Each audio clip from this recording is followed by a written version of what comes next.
This meeting is being recorded. Oh,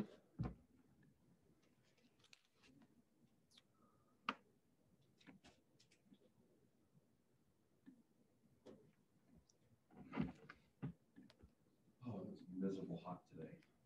I was mowing.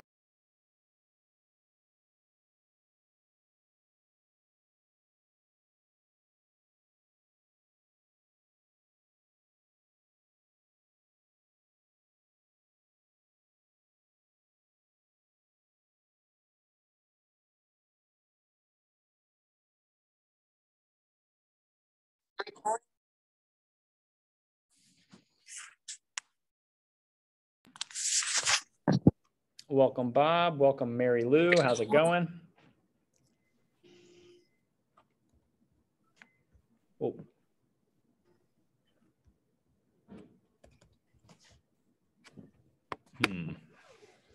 He's telling me I don't have audio. Bob, are you saying something? Recording. Test, test, test.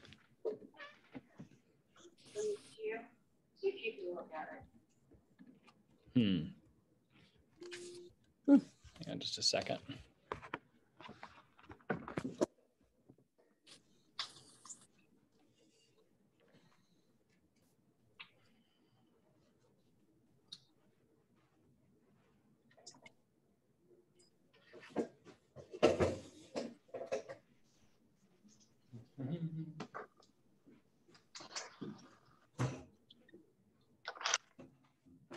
That's on. That's up.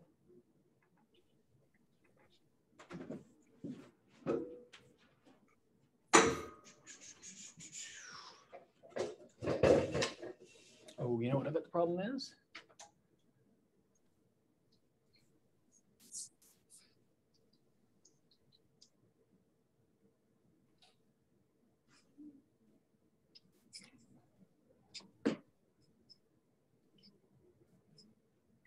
Test.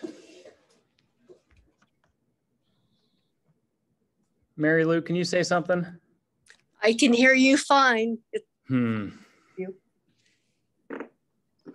get you guys rolling in a second here. What is the problem? Can you hear me?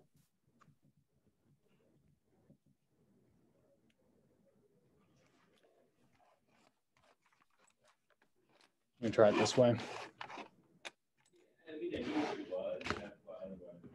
Hang on just a second, folks. We're getting this sorted out. Give me 1 minute.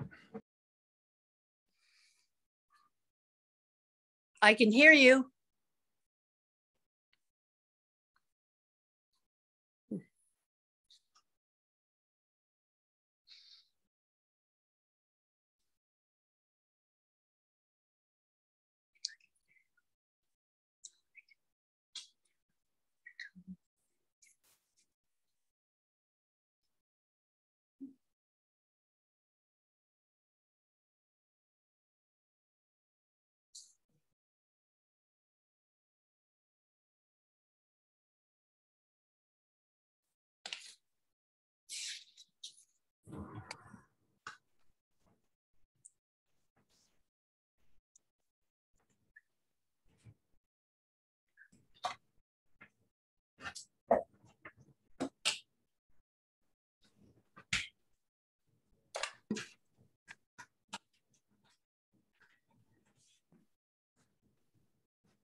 All right.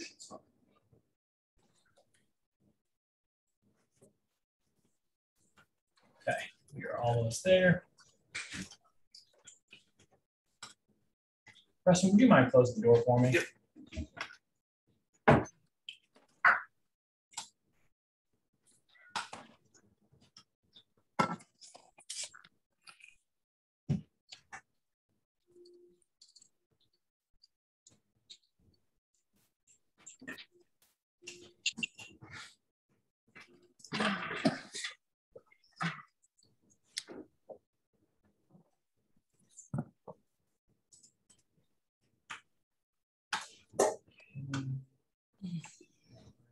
share.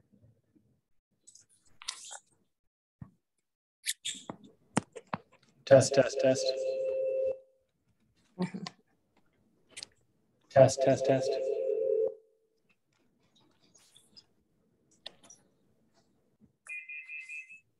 Test, test, test.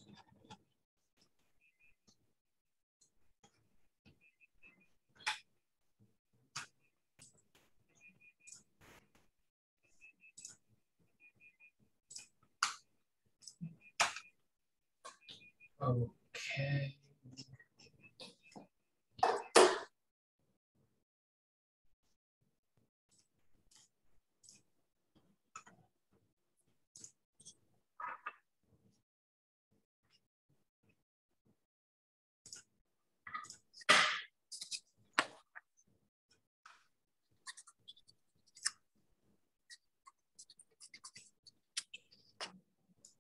All right.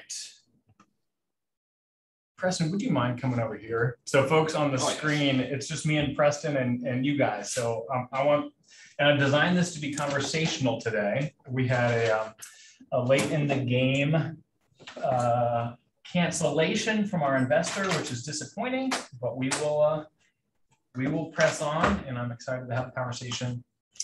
Nonetheless, thanks for shifting, Preston. Absolutely. All right. Can I get someone to hop in the chat to let me know if they can hear me? And I can hear you. great, thank you, Mary Lou. And all the better if you're able to unmute, because again, this particularly the first part of our conversation is going to be fairly conversational. So Stacy and Bob, are you guys able to unmute? Yep, I'm here. Awesome. Thanks for joining us. How about you, Bob?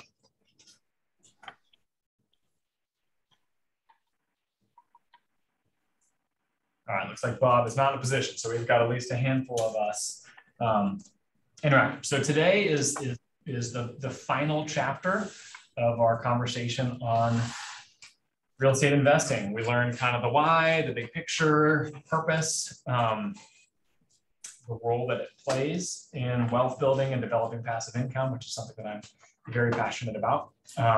We talked about A to Z, kind of the steps, the processes, all the way from exploring it to closing and managing and repeating and recycling, so to speak. A couple weeks ago, we did what can go wrong, good, bad, ugly with Josiah, Shauna, and Rick. And I really enjoyed that conversation and hope that was helpful for you as well. Yeah, really appreciate that. And so today, landing the plane on working with investors. So this is you shifting from your investor hat or aspiring investor hat back into the agent hat, and not that they're all that different, but having a conversation specifically around what it looks like to work with investors as an agent. So would love to have several minutes of conversation around these three questions. What are pros and cons of working with real estate investors? Why should you and why shouldn't you, as far as from your sales business? Two, what is similar to your regular kind of primary occupant residential client versus working with an investor? What's the same and what's different? And then from there, let's talk about what are the core skills that you need to have or to hone in order to be able to serve them well. So this part is going to be collaborative. I'm going to do some instruction flowing out of it, but would rather hear us talk rather than just me talk if we can avoid it. So pros and cons. Who wants to get us started? Let's talk pros. We'd have repeat business. If they're building a portfolio, they would be buying several properties over and over. Yep. So an investor is more likely to, the average homeowner from a primary residence standpoint does a transaction every 3 years, 3 to 7, depending on where you are and what stats you're looking at. Whereas an average investor by definition, it's going to be doing it more often than not. So yes, that's a great pro. What else? Less emotion in the whole deal. Okay. Preston said lower emotion in the deal. Say more about it, Preston. Speak up a little bit. Basically, you get the buyers, like the regular retail buyers, that'll just fall in love with the property, make an offer, and you lose out. And it just takes more of a toll. Where like if an investor loses out, they're looking for another property. They just cut it off and go. Right. Bob chimed in. They will probably transact any time of year, not just summer. So this is a way to season proof your business. You know, the average homeowner is looking to buy or to list. You're looking to list. If I'm selling my primary residence, I'm looking to list when things are hottest, when the demand is highest. You know, May through September in this part of the country. Whereas if I'm an investor, I'm looking for the opposite. Hey, I'm currently building for our next acquisition, and I'm thinking I'd like to do December through March range. A, because that's when we'll have the funds, but B, it's more likely that the market will be a little bit depressed and we'll have a greater chance at finding some value there. What else? Other thoughts as far as pros go? If you're going the property management route, you can make more income on the acquisition and the management side if you're working with that same investor. Sure. If you have property management as a tool or service that you can provide, you can, and kind of like Rick shared, it's like, hey, me serving clients from a management standpoint opens doors for me from an acquisition standpoint or from a liquidation standpoint. But what about some of the cons? Why wouldn't you work with an investor, or what would be perhaps uniquely frustrating about working with an investor?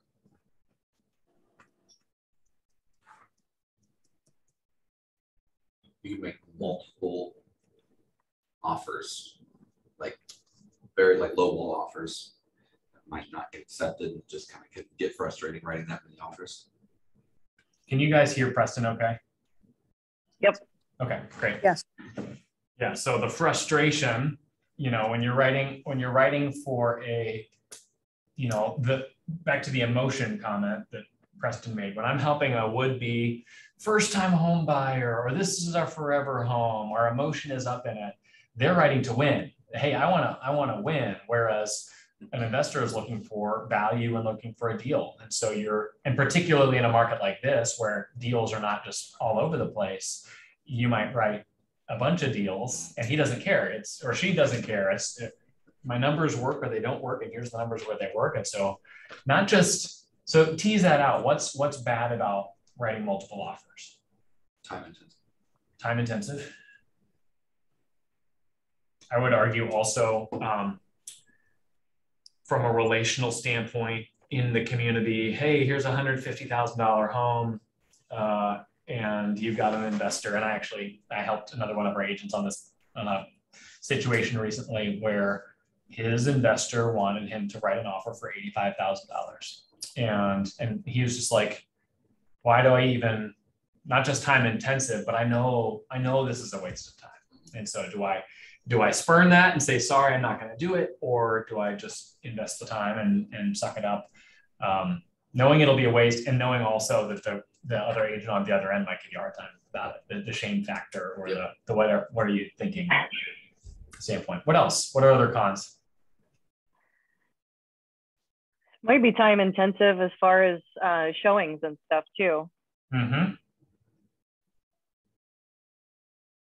Yeah.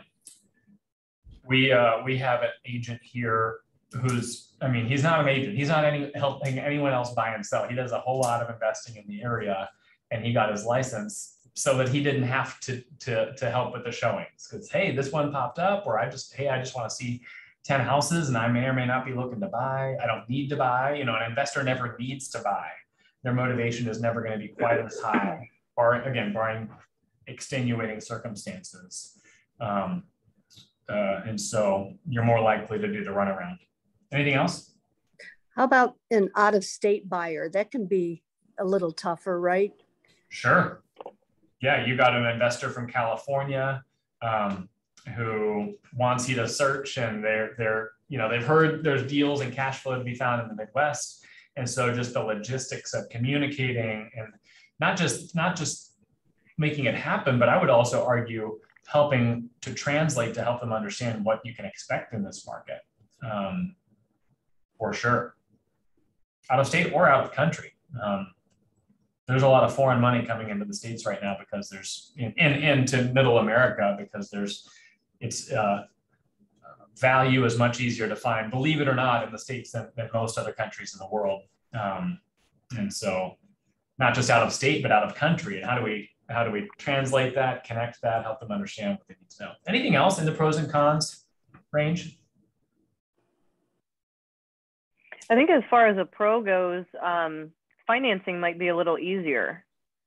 Say more about that. Because, well, like if they're looking to invest, they have, usually I would assume they would have it figured out where they're borrowing the money from, how much they're borrowing, all the terms and everything figured out. Whereas maybe a first-time home buyer coming in doesn't know anything about any of that. You have to walk them through. They might have some credit hurdles to get through, or if they go FHA or VA, then you've got hurdles with that. Whereas an investor might be cash or conventional, or even maybe hard money, which would be easier. Right.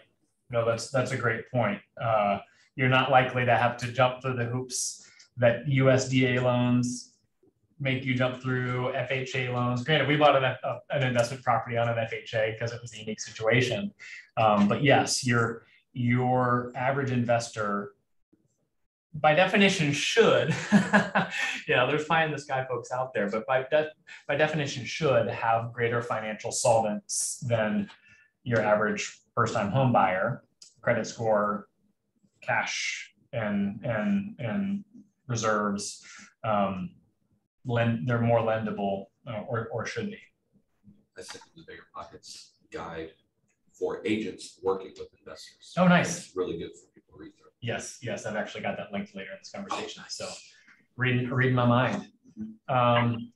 Yes, Stacy, that's a great point. This might be a similar question, but as you think about, let's just say the first-time home buyer, because that's the example I'm using, versus your average investor, what's the same versus what's different? May or may not be a pro or a con, but as you think about that relationship.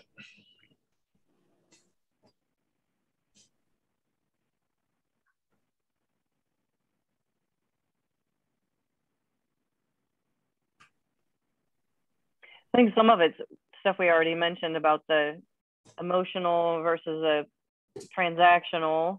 Yeah. And then just as we talked about, lending would be easier with an investor versus a first-time home buyer or your average buyer. Mm-hmm. I think from a sameness standpoint, the fundamentals will always be the same. Being responsive and communicative. Now, you're less likely to have an anxious investor calling you at 11 o'clock at night because they're getting cold feet about something than you might a first-time home buyer. But responsive, excellent customer service, knowing your stuff, and we'll dive more into the parameters on that. But the fundamentals aren't the same, are very similar, I should say. Anything else that strikes you as far as differences or similarities to kind of the muscles necessary in order to care for one as opposed to the other? Say it'd probably be easier to work with an investor because they already know real estate. Or a first-time home buyer, you're explaining the same things over and over again. Like what's escrow? Just sure, basics. Sure, the lost in translation stuff, the bringing them up to speed, the 101. Your average investor should have that stuff mostly in their vocabulary, for sure.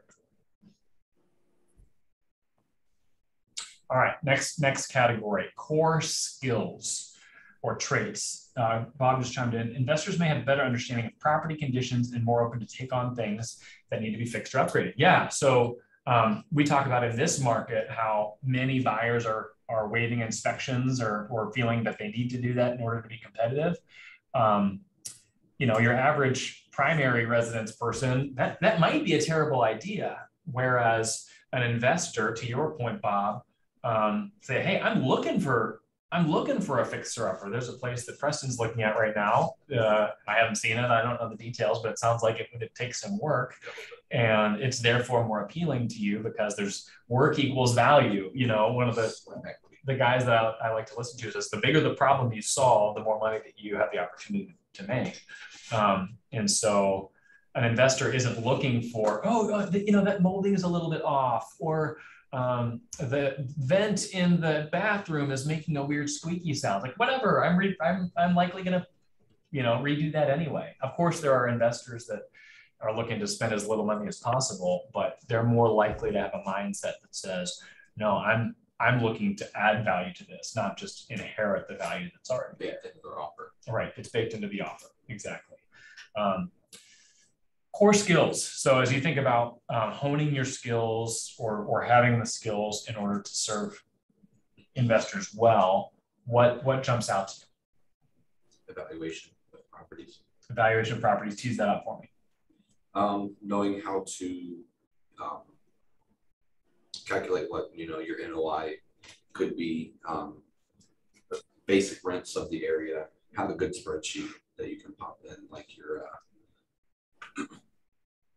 vacancies, your maintenance, your capex, and stuff like that. So if you find a property and you already know what, like, this investor is looking for a 10 cap with $200 cash flow, you can, before you show them a property, you can run it through your spreadsheet and say, hey, this one fits, and go take a look. Yes. Yep. You evaluative skills, and you're using that in the lens of kind of the numbers working on a property. And I think that's where we've talked about some rules of thumb, and we'll touch back on some later on in our conversation. Having some rough and dirty rules of thumb that enable you to kind of filter things quickly, because you don't want to run deep dive analysis on every possible property an investor might look at, because that's not going to be the best use of your time. That being said, as you hone those skills of evaluation and analysis, you'll be able to speak their language in a way that they'll respect you more quickly. What other core skills or traits?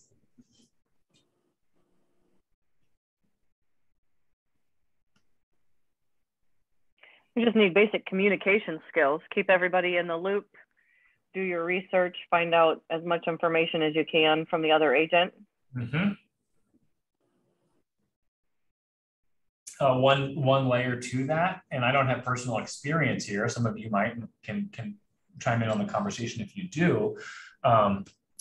Investors aren't always just individuals. It might be an LLC. It may be a group of people.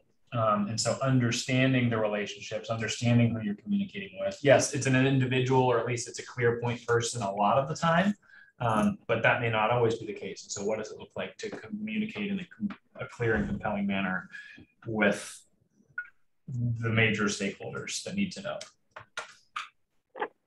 I think patience is one of the things that comes to mind for me, where, hey, because they're non-motivated, they're not in a hurry, they're looking for a deal, you're more likely to write a low ball offer for them. You might be working with them for a long time. So there are agents in the community with some of the cons that we've mentioned who don't want to work with investors. I think sometimes we can think, oh, working with investors is great. It's like, oh man, the amount of time I put into this, is it really worth it? And they're not writing on, $350,000 nice suburban homes. They're writing on, more likely to be lower end properties that are going to have, that aren't going to pay out quite as much. So as you think about ROI on your time and your effort and your expertise, it's an important question to ask. Other core skills that come to mind?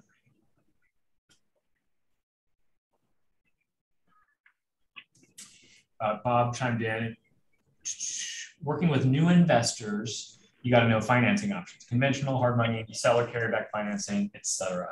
Yes, 100%. And we'll dig a little bit more into that in a second. So a couple other things beyond some of the traits, and we'll go rapid fire here. So part of working with an investor and I'm getting a little bit out of order on what I planned on communicating, is scratching the itch that they most need. You might have someone who's looking for a full service experience where you're searching, where you're evaluating, where you're connecting them to key relationships, etc. And then you might have a guy who's just looking for you to open doors, and he knows what he wants, and he knows the rubric, and he views you more as a key than as an expert, which I don't like that, but that's what some people, and your average investor should have some chops, and to comments that both Preston and Bob have both made, they should have a clear financing idea, but not always. And even as people invest more, you have to get more creative with your financing sometimes if you're not an all cash buyer. And so having some expertise there is important. So as you think about your role with an investor, with a traditional buyer, it's as much about rapport as it is anything. Yes, they want to know that they can trust you, but you want to be able to like each other and connect on a relational level. Whereas with investors, credibility is going to be a bit more important. They're not looking for the touchy-feelies perhaps in the same way as a more traditional client might.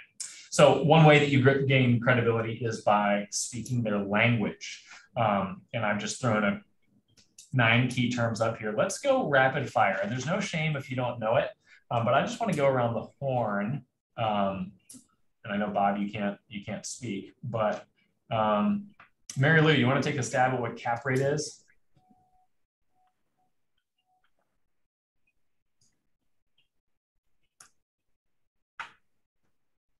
Not sure if you could hear me. Stacy, you want to take a stab? Some of these are kind of blending together in my brain right now, but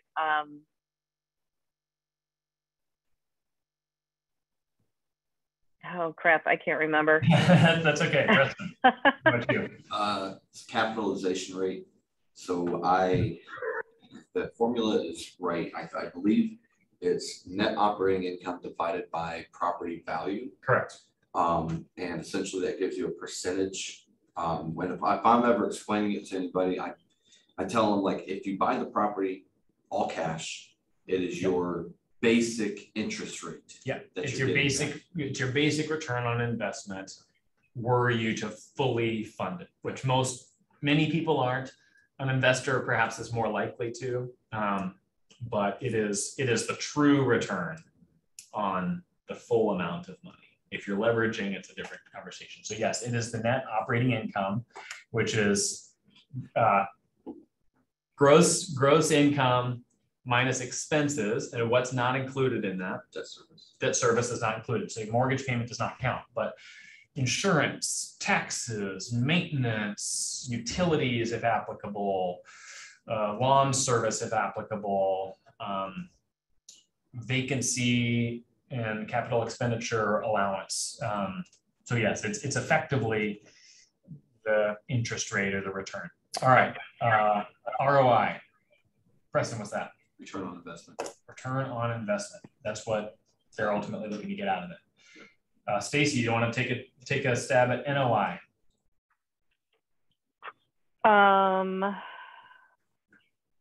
Net operating income?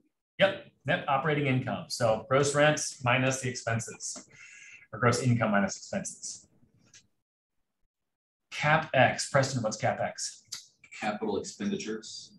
Basically, it's the money that you're setting. Well, you would set aside money for it, but it would be large items like a new roof, maybe new furnace, new water tank, stuff like that. Not basic maintenance issues. Right. It's not, I need to replace this smoke detector or these furnace filters. Like, it's not the day-to-day operational stuff. It's big ticket items that'll sink you if you don't have a game plan for it.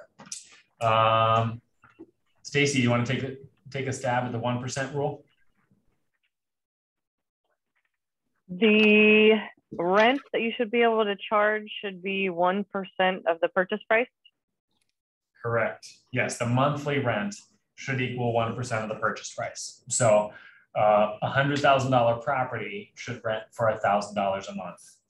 And that's one of those real rough and dirty. If you've got a few different investors that you're working with or keeping an eye open for, that's the easiest one in my mind. Okay, they've listed that for $80,000. It looks like the most I could get based upon this neighborhood is $750,000. Okay. A 1% property, or the 1% rule would say you need to spend no more than $75,000 on it. Super rough.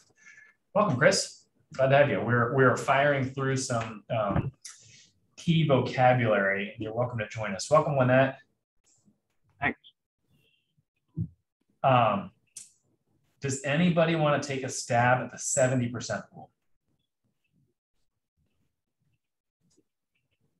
Is that what the value should be after you do any repairs? It should be 70%, or the debt should be, or you're on the right track with the first one there.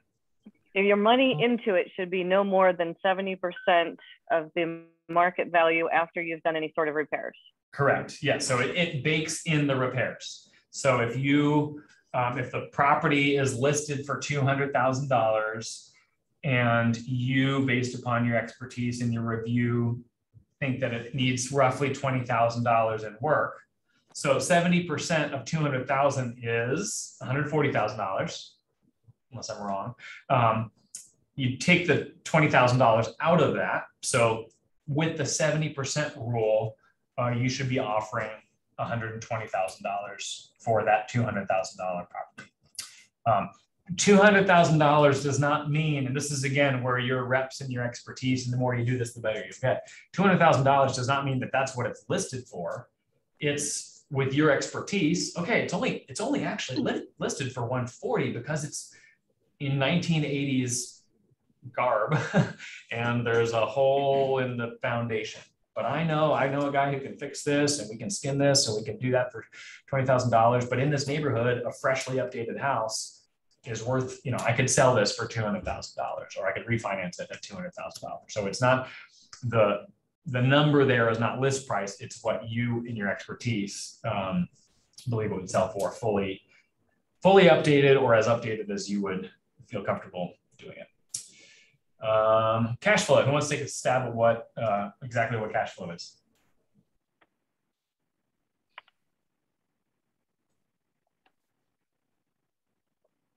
Don't all speak at once. Chris, you want to take a stab? That your expenditures minus the income. Reverse that. So yeah. Or yeah. Yep. Income minus all expenses. It does not equal income minus mortgage, which is, again, you've been in these classes, you know that that's my #1 pet peeve. Oh, I got this property, cash flows $900 a month. Oh, it's a $1,500 rent and it's a $600 mortgage. No. Okay, still might cash flow really well, but let's factor in all expenses. Who wants to take a stab at DSCR? This is moving up a level, but it's a good one to know. Lynette, you want to take a stab? Oh gosh. You sold a investment property. I know, and I have no clue what DSCR is. It stands for debt service coverage ratio. So it is effectively when a lender is looking to evaluate you as a buyer on your primary residence, they're just looking at you and your financial situation. What are your assets? What's your income? What are your liabilities? What's your credit score? All of these things. DSCR is more often used in investment purchases and commercial purchases, particularly commercial purchases where there's already leases in place. You're buying a cash flowing asset, or a cash generating asset, I should say. And so it is basically it's a loan to value sort of conversation about it's actually worth. Yeah, for what the property is actually worth and what they can underwrite you for. That makes sense. All right, GRM. Preston, I'm feeling like you might know this one. I know it. It's gross rent multiplier. Yep. But I haven't touched this since real estate school. Mhm. So I don't know how to calculate it. I don't remember what it's supposed to calculate. Yeah, and this is a an institutional investor term. Your average guy is looking to buy his first single family is not going to be speaking this language. But if I'm looking to buy, oh, that's crazy, the force. If I'm looking to buy a 60-unit apartment complex, the GRM is going to come into play much more often. So gross rent multiplier, it's kind of the reverse of the 1% rule. So it's the value of the property or the sale price of the property divided by the annual rents for the property. So a $100,000 property that, let's say, that meets the 1% rule. So $100,000 property that's $1,000 a month will generate $12,000 a year in gross rent. So it's an annual number. So 100,000 divided by 12,000 equals a gross rent multiplier of 8.3, which is actually, it's solid, but it's not great.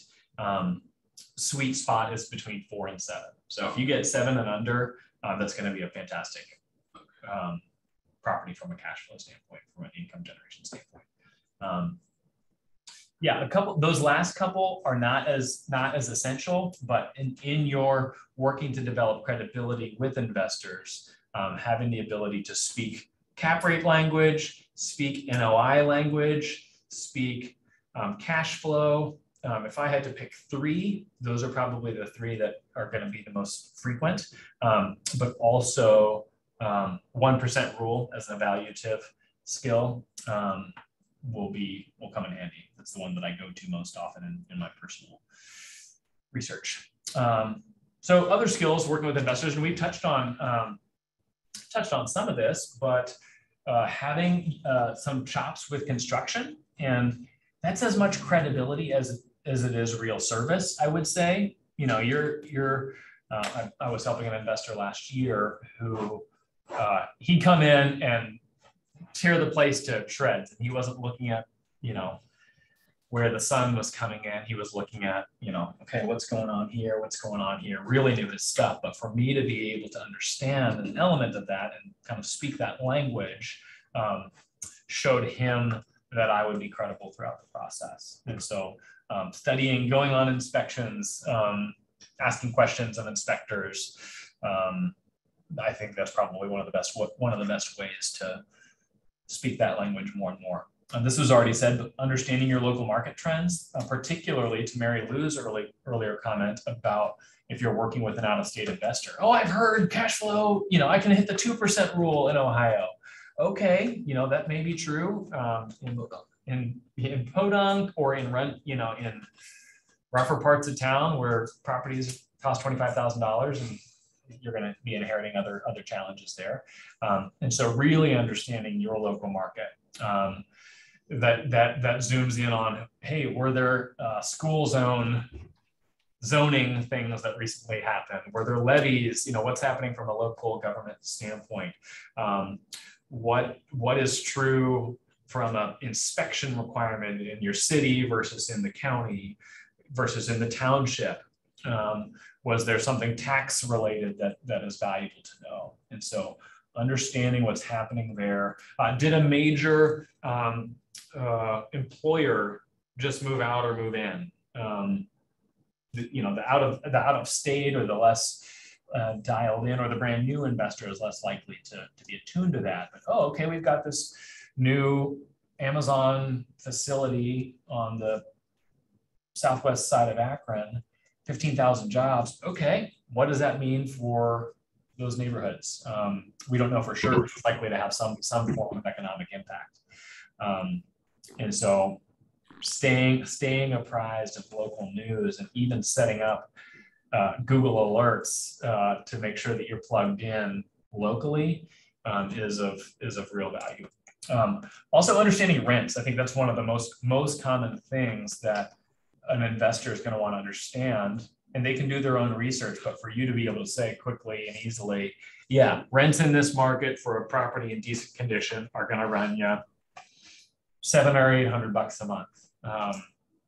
Doesn't have to be the last word, but if it's a $450 neighborhood versus a $1,000 neighborhood, that's going to be a pretty wide delta, and it's going to impact their numbers. The rents impact everything, like all of the different ratios, the 1% rule, ROI, NOI, gross rent multiplier, all of that stuff. Rental income is the thing that drives all of it. And so for you to have a good sense of that is great. The resource that I think I shared before, that you can do some free ones, but you have to pay after 5. It's called rentometer.com. If you haven't played around with that, maybe worth exploring, particularly if you plan on working with investors in a more ongoing way. But for me, what I do is I just search. You can search Zillow, you can search PadMapper, you can search all of the sites for, okay, I'm looking for a 3-bedroom for rent in this area. What's the range? Get in there. It's like running comps, but in a more organic, rough and ready way. And being able to do that will provide immense value. Okay, yes, the current rent, because oftentimes when you're looking at an investment property, oh, here's the lease in place. We've got existing tenants. The descriptions almost always say that the rents are under market, because that's a way that a seller can entice. Oh, they're only listed at 600, but really this is an $800 market. Okay. Nightmare tenants that you got to get rid of to Yeah. raise those rents because you can only increase it a certain percentage. Totally. So Totally. Yeah. Existing tenants is not always what it may seem. That's definitely true in my experience. We have looked for new tenants in every instance in which we've inherited them. And we haven't had to all that much. Other thoughts as you think about, well, let me see what else I got here. So beyond knowledge, well, let me go back to that for a second. So knowing the terms, having some credibility, being able to speak constructionese, local market trends, understanding rents, other thoughts with regards to knowledge and vocabulary that you believe are important in order to serve investors well? Mark, I just want to run something by you that in the book Hold, they talk about that when you're calculating monthly cash flow or cash flow, the number that they use is basically your down payment. So, they don't necessarily take the purchase price and divide everything out by that. They argue, if you're buying, I can't remember how much the property was, but that your down payment is $38,250 is the example I have written down. That's your 25% down payment. So to do calculations based on that, because that's what you're investing in it. Do you know what I'm talking about, or does that sound reasonable? And then you get your rate of return, cash flow rate based on that. What do you think of that? Yeah. So that's and Preston just muttered to me, confirming the way I was looking to go. That's a way to, we can evaluate a property, but as you think about your money in to their point, now are they factoring in closing costs? Are they factoring in repairs? But and they would say you could include those things, certainly. Yes, but factoring in total money invested up front, because it should cash flow once it's stabilized. But down payment, are there holding costs? Like, do I need to fix it up and wait some time? Are there closing costs? And so I would say maybe they've reduced it in order to make it simple in the book there. By the way, it's a fantastic book, and that was the first book that I read on real estate investing at all. But yes, that's the way you understand it. And then say, okay, if it's generating, so say I'm putting $38,250 in, and I'm generating after everything $400 a month in cash flow. Let me just run those numbers real quick. So that's $4,800 divided by $38,000. I'll just keep it rough. That's a 12.6 return on investment in year one, which is great. That's a really good number. I made up those numbers, so that made it a good number. Yeah, much better than what I have written down, but yeah. Does that answer your question? Yeah, I guess I just wanted to make sure, because I know I have like formulas written down and so forth. So I just wasn't sure if that's a standard that you'd really just divide by what you are actually going to invest, not per se the purchase price, I guess. But maybe that's how you always do it. Yeah, well, just so yes, but that the what you're going to invest, depending on what percent it is, will dramatically impact, okay, if $38,000 equals 25% versus 5%, just say, that's going to dramatically impact your cash flow and those other things. So it's not an either or, but yeah, the way to calculate your ROI would be your investment into, or what cash flow generated annually into your initial investment to get it going.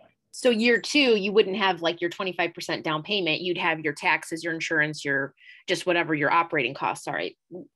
I think with that, and then you'd have your year 2 cash flow. With that, does that make sense? Is that right? Yeah. Or is that not really the way people look at it? You just kind of view it based upon initial investment. Yeah. Unless you're investing a lump sum for some reason, but yeah, your ongoing maintenance and your ongoing in and out should come from the cash flow. Now the cash flow will be, I just had to do a small repair at our property in St. Louis, and that took out $200, which, reduced that monthly cash flow by a couple $100. So that'll impact the annual ROI for that. But yeah, your cash flow your ROI should get better year over year. But then, not to get too nerdy, but the ROI conversation then gives way to the ROE, return on equity conversation. And some people, there's different philosophies in real estate investing. Some people, it's like, hey, I just want to get 5 paid off properties. Or some people say, hey, I want 100 properties. And in order to do that, I know that I'm going to have to leverage for a while. So return on equity. So as you pay down the mortgage or as the property value grows, your equity range increases. And therefore, if your monthly cash flow is not increasing in a corollary way, which it normally won't, your return on the equity that's in there, the actual value that's in there, will reduce. And savvy and leverage friendly investors would say, hey, that's time to refi, get some of that money out and turn it on to the next thing. Mm-hmm.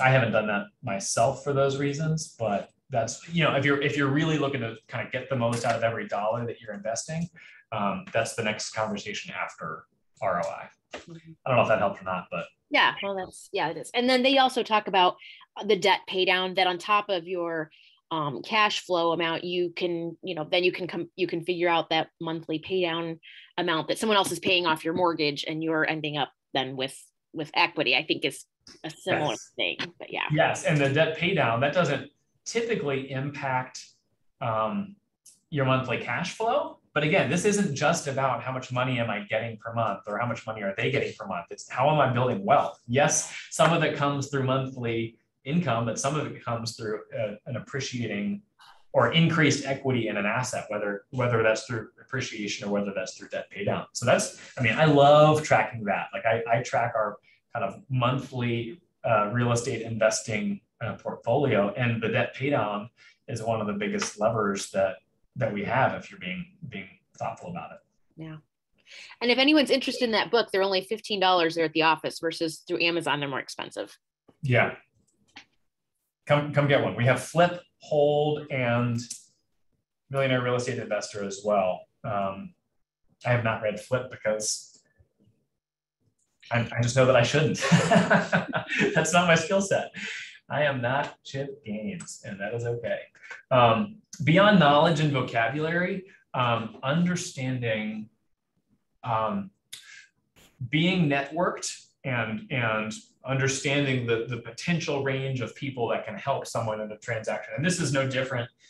This is no different than a residential purchase or personal purchase, with the exception of property manager and maybe attorney. You know, how often are you going to need to do that? But having qualified names of people that you trust, or the people that you trust, will enhance your value. And as you think about, if I'm sitting down and I'm interviewing with a would-be investor, why should you work with me?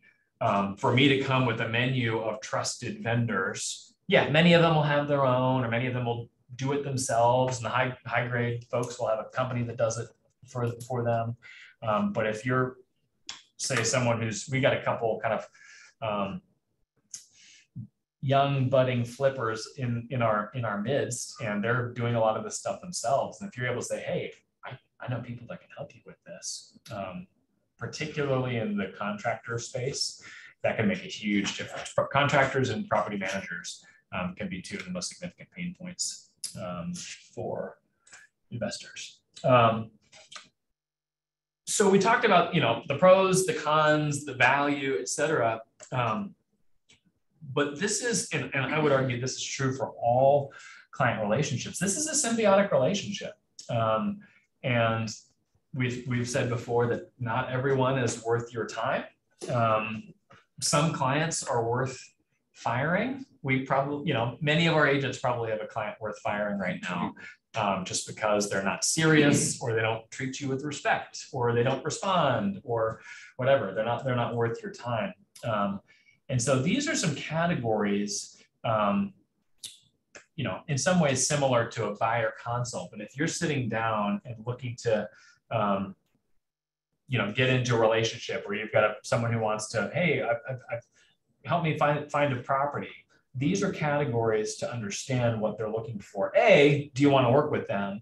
B, how can you provide the best possible experience for them, and so that it is truly a healthy relationship moving forward. So their experience, is this their first property? Is this their 10th property? Do they invest in multiple cities across the country, and you're just part of that plan?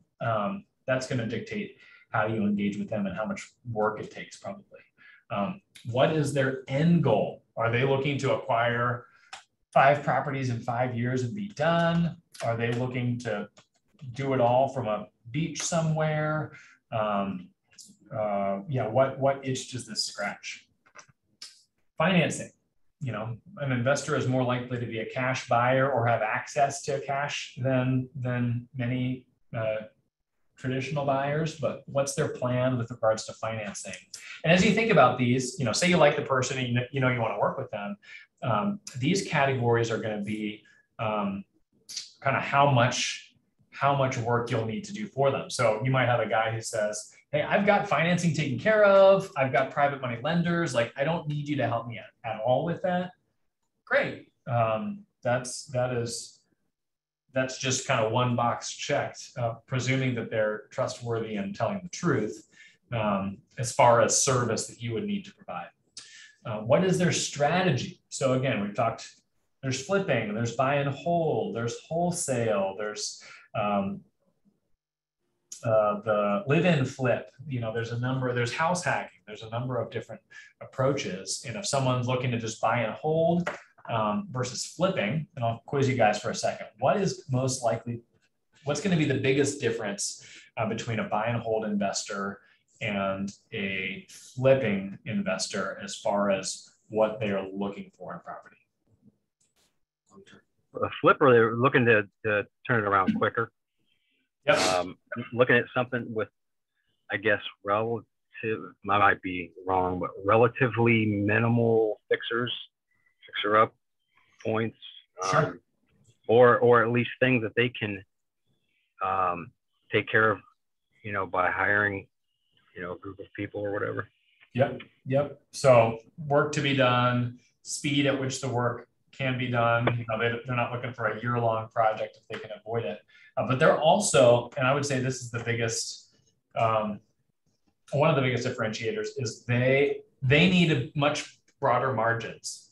Because they're going to be putting $20,000, $30,000, $40,000 into a project. You know, if you're just putting a few $1,000s into it, that's not a flip. That's a refresh. But if it's, hey, we're gutting a kitchen, or there's a new roof, or there's major work done, there needs to be meat on the bone in order for them to make money on it. So they need to write the low ball offers, whereas a buy and hold investor, if their time frame is longer, they have more factors working in their favor, and they can write an offer for 90% of value, whereas a flipper is more likely to need 70% of value.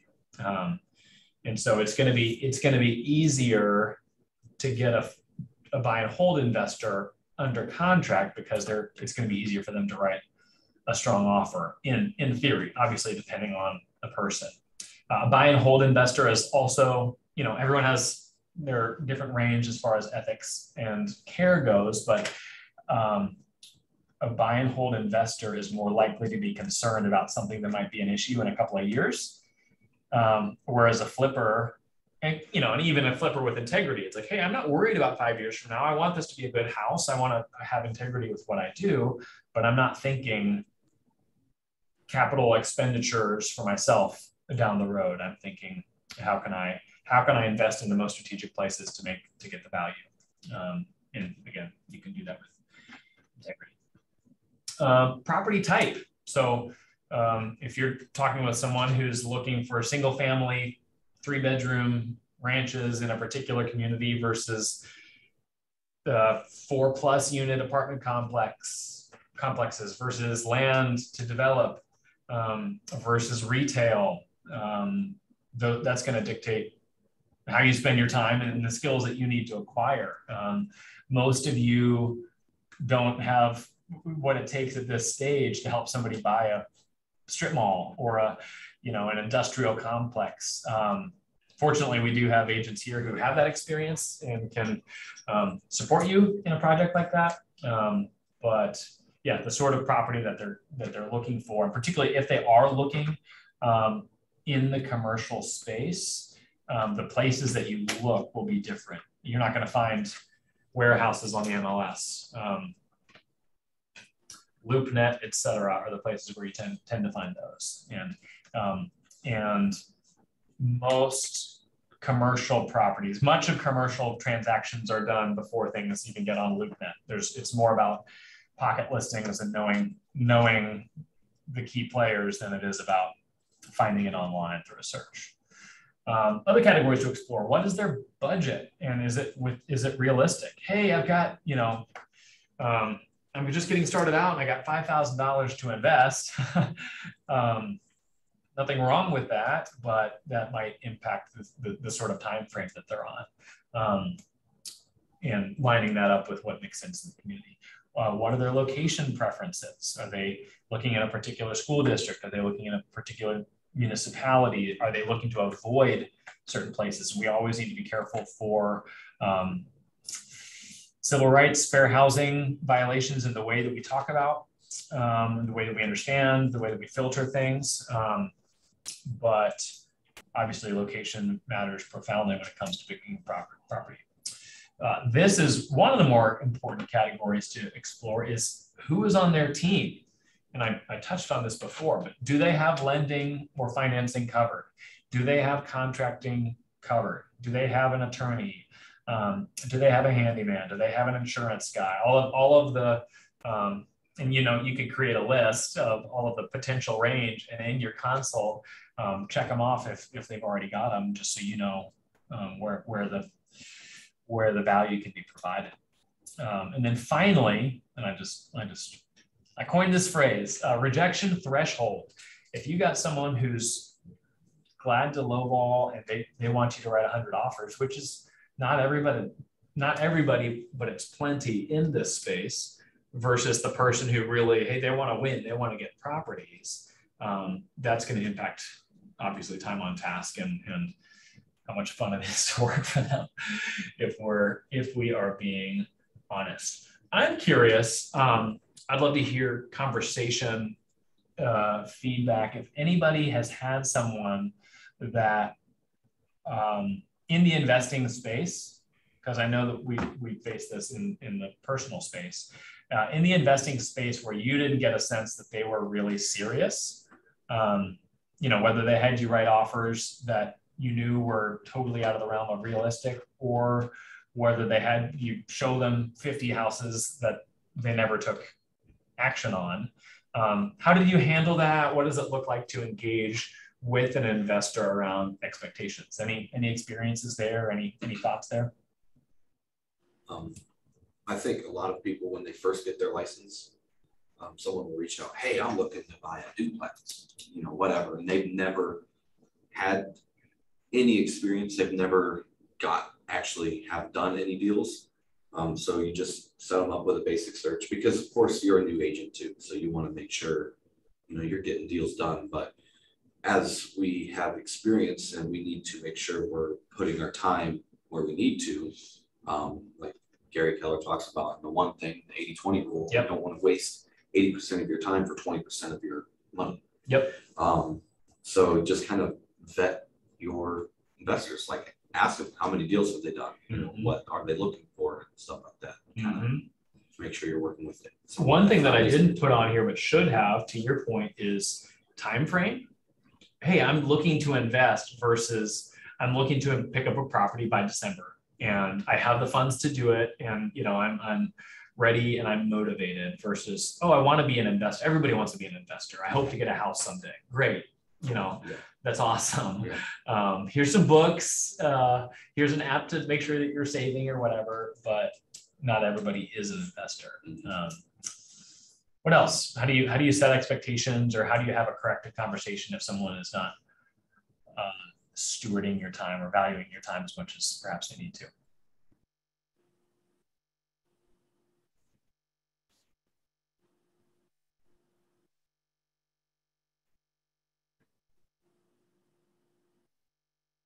Typically, I've had a few people that got off of Hop City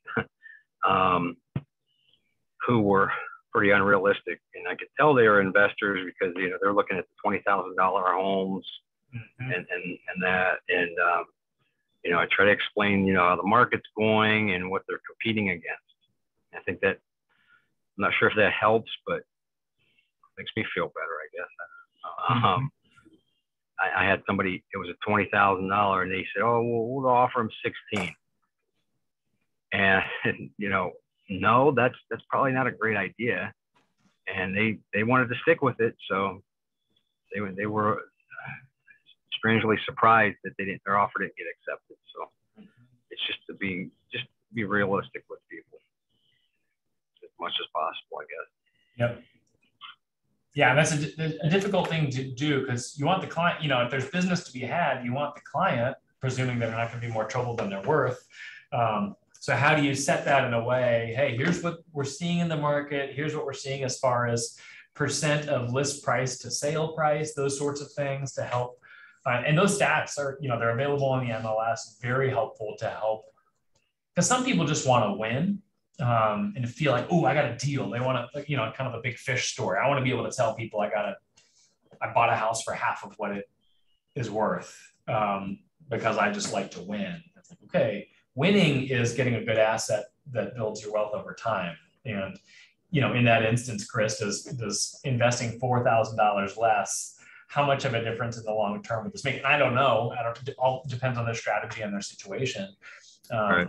But I think people can get lost, stuck you lose the forest for the trees. It just seems like there's hobby investors, and then there's serious investors. It seems like there's a couple different groups, and it seems like some of these hobby investors are just very persnickety and real overly demanding and mean sometimes, more than an average buyer. That's my experience. I would add to it, an investor as a client is far less likely to be loyal to you than a more traditional personal buyer. They're looking all the time. The person who sends them the deal is going to be the one to give them the business. So, I've chase down some investors and come to find out, and it's no surprise, like, oh yeah, he's talking with everybody. because he doesn't care as much about me as he does about getting a deal, and fair enough. All right. But you're more likely to get burned by an investor, not because they lack ethics necessarily, but because they're less motivated and they've got more irons in the fire, and they may not be all that realistic. To your point, Chris. All right. Hey, Mark, I have a couple thoughts. One, I think just like when you have a regular buyer, figuring out the financial piece and sort of having that in place, like, are you getting a loan? Like, who's your lender? Let's go, send me your pre-approval letter, or are you paying cash? Go ahead and, get the bank statements ready so that, I feel like that just can naturally weed some people out. But then we've been fortunate that we haven't had too many flaky people. Like, most of the investors that we work with, we've worked with them over and over again. And I think, it might be, sometimes it's a little bit of money and you're not making a ton, but a lot of times if the investor is serious, they're moving, and so like our one investor, like, I'm figuring out every year how to not have to charge him the $225 fee from our office because he's done so many deals. So I might only make $1,500 on one of his, but then he ends up selling it again and I get to list it. Yep. That's a good relationship. And then I have another investor who wants to keep working with us exactly for the reasons you talked about. He's got a team. So like he has us, and we've turned him on to a management company, and we actually hooked him up with the lenders that he's using as well. So, those have been some of our experiences, and it's been good. Yes, that's great. And I think, to my point about them being less loyal, I was making that statement pre-transaction. But Okay. if you provided good service and you introduce them to someone, for me, if I'm an investor, like, I don't want to have to go and find someone else. And if there's someone who I can have in my corner and I can let them know, hey, I'm looking to make a purchase between December and March, keep your eyes open for these parameters, rather than just doing that work myself or posting to Facebook who can help me. The easier you make that first experience, and better, especially if you have character and integrity, which I know you do. That's another thing. We had one investor who told us he would show up at an auction and he might go with his, bring his realtor along or whatever. And like the realtor would have his girlfriend there purchasing as well, or something kind of along those lines. So anyhow, that investor just didn't feel like he could trust that agent. And I think so when and it's hard because a lot of them are for a lot less money than maybe a regular residential property. So to bring that value, I think, is important. And certainly I can see, there have been a few investors that we've had some phone calls with, and they don't necessarily lead to a whole lot, but. Right. Set them up on a drip and keep in touch with them and see where it goes. Shifting. So we're talking about kind of serving and providing value. But how do, okay, I don't have an investor, or the investors that I've been working with, they've just done deals and it seems like there'll be a dormant season. So where can I how can I specialize in this? How do I get connected with them? Just a couple thoughts. Become one and you will find them, meaning talk about it. I'm looking to invest. You're searching yourself, and as an agent, you're interacting with more people around the transaction, which is one of my motivations for getting into this industry in the first place. And so the more you are personally, no pun intended, but invested in your own investing journey, the more likely you will get connected to people who are as well, whether hobbyists or actually serious. Attending meetups or participating in social media groups. Josiah, who came 2 weeks ago, he spearheads the Akron Canton Real Estate Investors Network that I just invited a couple of you guys to join. They meet up once a month at a brewery and talk shop, and sometimes different ones. The one up in Akron has a speaker sometimes. It's not so much about learning as much as it is about connecting. And particularly if you go to those as an investor first and an agent second, because they're chock full of agents who have no interest in investing, but are just looking for business. But if you're going through a lens, hey, I'm looking to grow and make connections and provide value and see what happens, that can be a great place. Biggerpockets.com. people are posting on all the time. Create a profile on there. As an agent, you should talk about what you specialize in. You can actually pay to have a pro membership where you're higher up on the search. So people would say, hey, look, find a realtor. Hey, I want to have an investor-friendly realtor in my area. And BiggerPockets has a couple million, unique users per month. That's a pretty good pool to swim in. But also you can just network on there. I've made networks with, probably a couple dozen real estate investment related folks in this area just through BiggerPockets, which is pretty cool. And then talk about, and this is kind of back to the become one and you will find one, and you'll find them, is the more you talk about it or post about it, people will emerge. And the beauty of being an investor, and for me as one who's lived all over the place, I am able as a KW agent to serve people all over the country, whether they're buying here or buying there, because it's easy for me to get connected to them, even if I'm not personally involved in the transaction. So if you got friends who live in another state who are asking questions about how they should invest, you can make that connection. So the more, you don't want to be obnoxious about it, or hey, here's my, here's the lifestyle I can have because I'm a real estate investor. There's some people in the space that are a little bit obnoxious with how they tell their story, and that's not my personal style, but let people know that it's something that you're interested in, and it will expand. Takeaways, we've hit on a lot. None of it, exactly 0% of it, was rocket science or earth-shattering brand new news. But from this class or others, this is the end of the 4-part series. I hope you found value, but I'd love to hear, as you think about, a few of you have come to, I know you've come to all of them. Lynette, I know you've come to, this is your third, I think. Mary Lou and Stacy, you guys have been visible. Chris and Bob, I think you've been to a couple. What's one thing you're taking away, whether for yourself or for your business, as you think about kind of an actionable or something you've learned that is worth pursuing more deeply? For me, I've been trying to be active more in the office and in real estate investing groups, because you are the average of the 5 people you hang out with. So in my personal life, I really don't have anybody that does anything with real estate.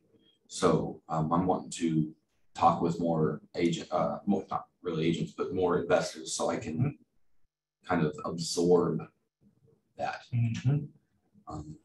So I'm going to be working and looking for more groups to attend, like the Akron-Canton one and the Stark County one. Yeah, normalizing it, that was a big one for me, as people that I was around were doing it, not in some grandiose sort of way, but I was around them. It's like, oh, you're a super normal person who's doing something that I thought extraordinary people did. Maybe I can do it too.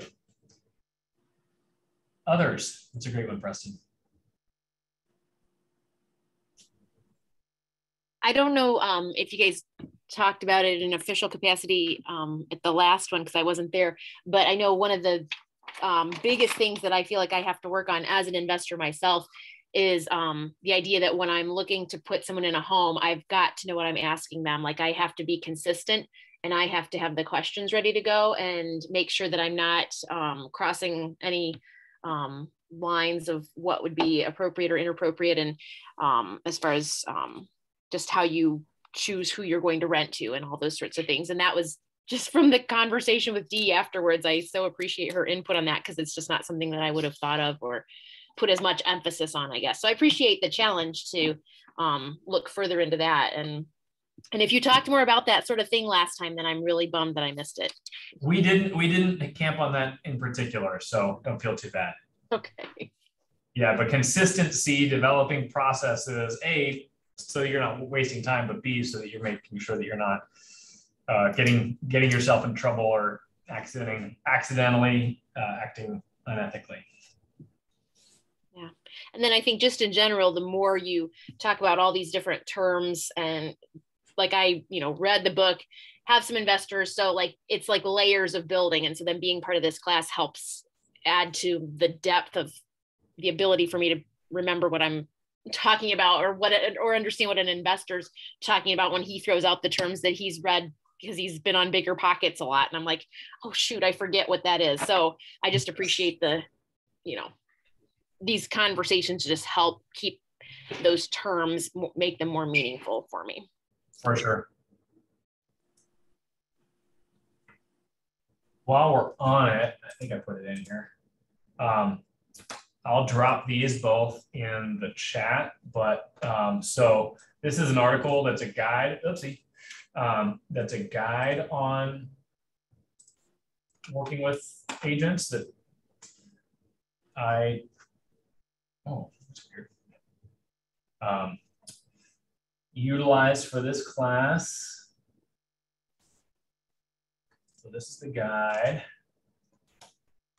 And then here is the podcast episode that's about David Green from the Bigger Pockets talks about your core four, kind of the key players in a real estate, developing your real estate team, and his conversation around the agent. And he's speaking to investors in building their team of people, and his conversation around what to look for in an agent is really helpful. And so it's part of the way through that hour and a half long episode. So forgive me if you get more than you asked for there, but check those out. They're fantastic. It can be a really deep well. I'll do I forget which one I'm on here. Stop share. A really deep well in Bigger Pockets, and you can spend all your time reading, learning, analyzing, and not actually acting. But if you're serving investor clients and looking to grow there, it's a good place to spend some time and explore their resources for sure. Other final thoughts or takeaways?